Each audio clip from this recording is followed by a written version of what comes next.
Nous arrivons à notre dernier module, le module 6, vivre avec le syndrome douloureux régional complexe. Donc, vivre avec le SDRC est un défi quotidien qui s'étend bien au-delà de la gestion médicale de la douleur. Ce module explore les aspects essentiels pour s'adapter à la vie avec le SDRC en mettant l'accent sur les stratégies d'adaptation, le soutien psychosocial et la gestion de la vie quotidienne. Donc, il y aura un chapitre unique, hein, s'adapter et s'épanouir avec le SDRC. On peut le faire. Donc, la douleur chronique et les limitations physiques du SDRC peuvent profondément affecter la qualité de vie, l'autonomie et le bien-être émotionnel. S'adapter ne signifie pas guérir du SDRC, mais apprendre à vivre avec ses symptômes, à en minimiser l'impact et à préserver une vie la plus riche et la plus significative possible. Donc, stratégie d'adaptation et de gestion de la douleur au quotidien. Donc, gestion de l'activité, ce qu'on appelle le pacing. Apprendre à alterner période d'activité et de repos pour éviter les pics de douleur liés à la surutilisation ou à l'inverse au déconditionnement dû à l'inactivité. Il s'agit de trouver un équilibre pour maintenir un certain niveau de fonction sans exacerber les symptômes. En fait, c'est de ça, c'est le tout, c'est de s'adapter en fonction de ces douleurs.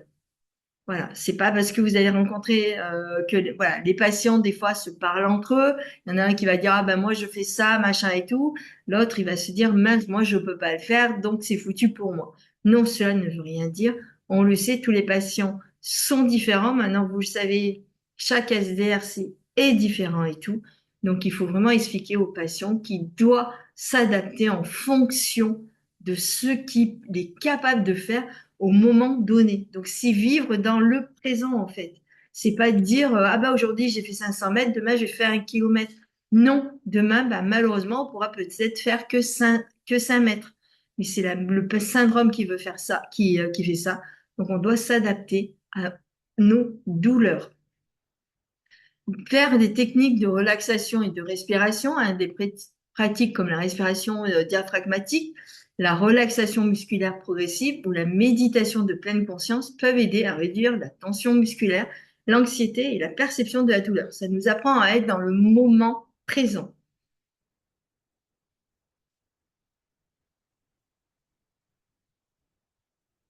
Après l'imagerie mentale et visualisation, utiliser l'esprit pour influencer la douleur en imaginant le membre affecté moins douloureux ou en réalisant des tâches sans difficulté. Donc ça, c'est ce qu'on fait souvent aussi avec l'hypnose. C'est pour ça que l'hypnose fonctionne quand même bien.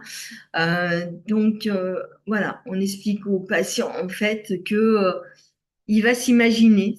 C'est pas tous les patients qui arrivent à faire de la visualisation, hein, mais déjà, il faut apprendre aux patients et bien dire aux patients, on le sait de plus en plus, que le cerveau est modulable. C'est-à-dire qu'avant, on pensait que le cerveau, ben voilà, il avait intégré la douleur, point barre. Non, là, le cerveau intègre certes la douleur, mais on peut lui faire changer la vision de la douleur. Donc, on le sait de plus en plus. Donc, il faut jouer là-dessus. Après, il y a les thérapies miroirs, hein, particulièrement, sont très utiles pour les SDRC. Hein. C'est la même chose que quand on fait pour le membre fantôme. Hein. C'est exactement la même chose. On reprogramme le cerveau. Des distractions et engagements, s'engager dans des activités agréables et des hobbies, lecture, art, musique, jeu, pour détourner l'attention de la douleur et favoriser un sentiment de bien-être. Donc, c'est trouver qu'est-ce qui nous convient, qu'est-ce qu'on aime et faire toujours en fonction de nos douleurs. Surtout bien dire aux patients, ah ben un patient peut vous dire, ben oui, voilà, je suis invité, mais j'ose pas y aller, j'ai peur d'avoir mal et tout. Ben non, il faut pas partir comme ça. Il est invité, il y va. Après, il s'adapte. Grâce à l'auto-hypnose, on peut apprendre à gérer, à se dire, ben voilà, je vais sortir, il y a comment dire, j'arrive pas à trouver mes mots. Avec l'auto-hypnose, si le patient il est dans une réunion, il sent qu'il va avoir mal, il y a des petites choses grâce à l'auto-hypnose qui va pouvoir lui faire, même s'il est en réunion, faire diminuer ses douleurs à ce moment-là.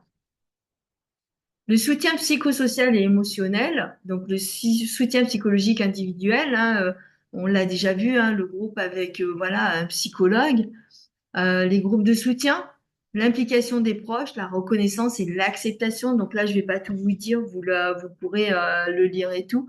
Moi, personnellement, je m'occupe donc des femmes atteintes d'algo dystrophie, SDRC, tout ça. Et je propose justement de l'hypnose, mais je leur apprends aussi l'auto-hypnose parce que c'est pas tout le monde qui leur apprend ça. Je fais aussi des journées immersives. Donc, journée immersive, c'est-à-dire qu'on part pour une journée dans un lieu atypique il y aura un groupe de soutien, il y aura un groupe de parole, il y aura un atelier le matin. Puis l'atelier sur la douleur, ça peut être comment gérer sa douleur, ça peut être comment préparer sa consultation. Enfin voilà, il y a différents sujets. Et l'après-midi, par contre, c'est consacré au bien-être. Donc, ça peut être sur l'auto-hypnose, la relaxation, la méditation, tout ça. Je propose aussi des ateliers où là, c'est sur 3 heures généralement et c'est un atelier spécifique sur la douleur. Et je propose aussi des masterclass par rapport aussi à tout ce qui est douleur pour qu'ils apprennent comment s'exprimer, comment parler de sa douleur. Je leur apprends aussi les termes médicaux par rapport à la douleur. Donc voilà, je propose ça. Donc c'est vrai que je suis sur Valence, mais je propose aussi les masterclass sont souvent en visioconférence. Voilà, j'ai fait juste une petite aparté de ce que je propose. Gestion de la vie quotidienne et professionnelle. Donc là, il va falloir adaptation du domicile et du travail, hein. C'est là où l'ergothérapeute peut intervenir. La gestion du sommeil, hein, on l'a vu, hein, le sommeil est très perturbé à cause des douleurs. Donc, il va falloir travailler sur l'hygiène du sommeil, leur expliquer qu'il faut un horaire régulier, un environnement propice et potentiellement avec un professionnel. Cela peut aussi améliorer la qualité du repos, crucial pour la récupération. Donc là, pareil, il y a de l'auto-hypnose pour apprendre à s'endormir malgré les douleurs. La nutrition équilibrée, hein, on le sait, hein, une alimentation saine et équilibrée peut soutenir la santé générale et potentiellement réduire l'inflammation systémique. Donc, on sait que, par exemple, le sucre, c'est très, très mauvais dans les douleurs, hein, parce que ça provoque des inflammations, donc ça provoque en plus des douleurs. Donc, peut-être faire des repas faits soi-même que d'acheter des repas tout achetés, puisqu'on sait que dedans, eh ben, il y a de plus en plus de sucre, donc ce qui va être très mauvais. Les activités physiques adaptées, hein, donc ça, c'est très, très bon pour justement maintenir l'activité physique, même légère, mais au moins c'est fait avec quelqu'un qui va nous superviser, qui va voilà, améliorer en fonction des douleurs, de l'humeur et tout. La gestion des déplacements et des voyages, planifier les déplacements en tenant compte des limitations, des périodes de repos nécessaires et des aides éventuelles, fauteuil roulant canne, pour préserver l'autonomie et la participation sociale. Donc surtout ne pas se priver, hein, partir. Voilà, moi j'avais le SDRC et j'ai pu partir en République dominicaine, mais j'ai fait attention. J'ai certaines choses que je n'ai pas fait. J'ai respecté au maximum ma douleur. J'ai écouté mon corps. C'est ça qui est important à dire aux patients, écouter son propre corps. Après, les ressources et perspectives, hein, il faut voir après des associations de patients, des centres antidouleurs, bien que je sais que maintenant, de plus en plus, pour les centres antidouleurs, il y a 1 an de délai, voire plus, donc c'est pas évident pour le patient. Et les recherches continuent, hein, la recherche sur le SDRC progresse, même si on n'en parle pas beaucoup, donc c'est faire parler de ce syndrome de plus en plus pour justement qu'il y ait des perspectives de traitement et une meilleure compréhension de la maladie surtout. Donc, il faut que le patient reste informé, mais vous aussi, en tant que soignant, restez informé. Et vivre avec le SDRC est un parcours qui demande courage, persévérance et une approche proactive en combinant des stratégies médicales, physiques et psychosociales.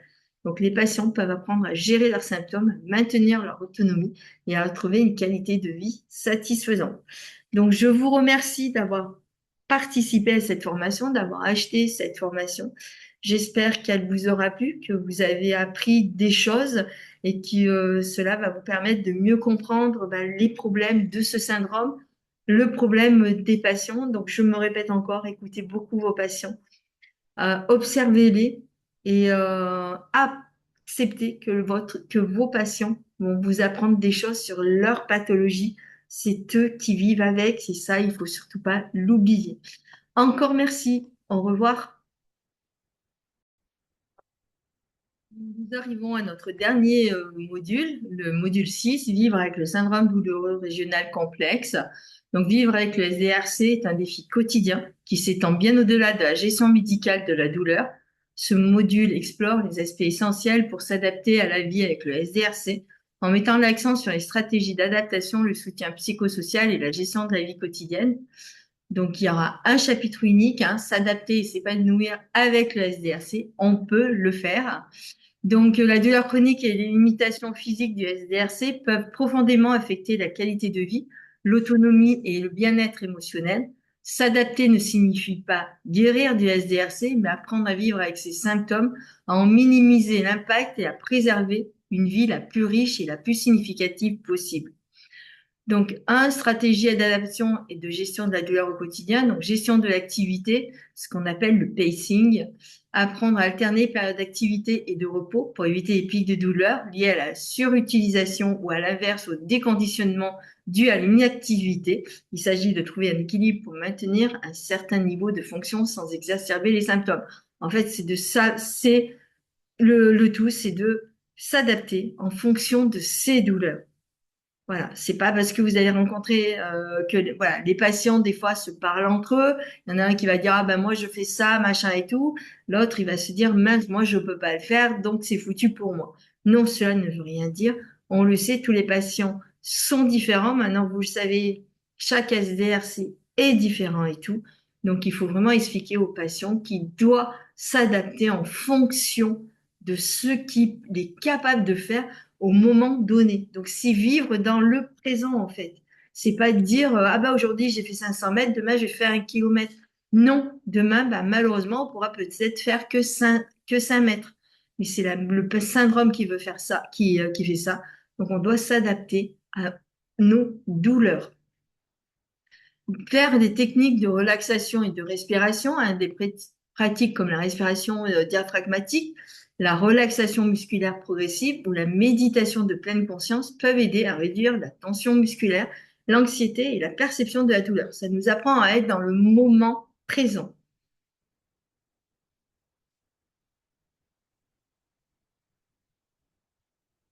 Après l'imagerie mentale et visualisation, utiliser l'esprit pour influencer la douleur en imaginant le membre affecté moins douloureux ou en réalisant des tâches sans difficulté. Donc ça, c'est ce qu'on fait souvent aussi avec l'hypnose. C'est pour ça que l'hypnose fonctionne quand même bien.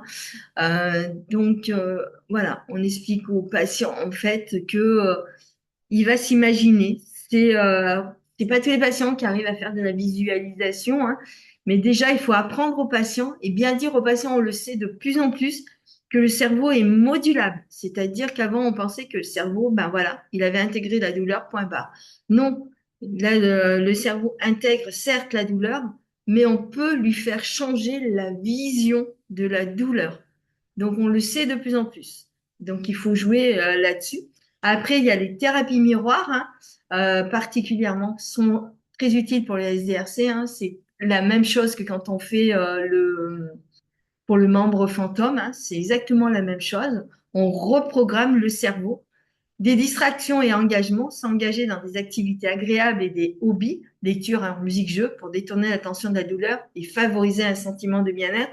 Donc, c'est trouver qu'est-ce qui nous convient, qu'est-ce qu'on aime et faire toujours en fonction de nos douleurs. Surtout bien dire aux patients, ah ben un patient peut vous dire, bah oui, voilà, je suis invité, mais j'ose pas y aller, j'ai peur d'avoir mal et tout. Ben non, il faut pas partir comme ça. Il est invité, il y va. Après, il s'adapte. Grâce à l'auto-hypnose, on peut apprendre à gérer, à se dire, ben voilà, je vais sortir, il y a comment dire, j'arrive pas à trouver mes mots. Avec l'auto-hypnose, si le patient il est dans une réunion, il sent qu'il va avoir mal, il y a des petites choses grâce à l'auto-hypnose qui va pouvoir lui faire, même s'il est en réunion, faire diminuer ses douleurs à ce moment-là. Le soutien psychosocial et émotionnel, donc le soutien psychologique individuel, hein, on l'a déjà vu, hein, le groupe avec voilà un psychologue. Les groupes de soutien, l'implication des proches, la reconnaissance et l'acceptation. Donc là, je vais pas tout vous dire, vous pourrez le lire et tout. Moi, personnellement, je m'occupe donc des femmes atteintes d'algo-dystrophie, SDRST, tout ça. Et je propose justement de l'hypnose, mais je leur apprends aussi l'auto-hypnose parce que c'est pas tout le monde qui leur apprend ça. Je fais aussi des journées immersives. Donc, journée immersive, c'est-à-dire qu'on part pour une journée dans un lieu atypique où il y aura un groupe de soutien, il y aura un groupe de parole, il y aura un atelier le matin l'atelier sur la douleur, ça peut être comment gérer sa douleur, ça peut être comment préparer sa consultation.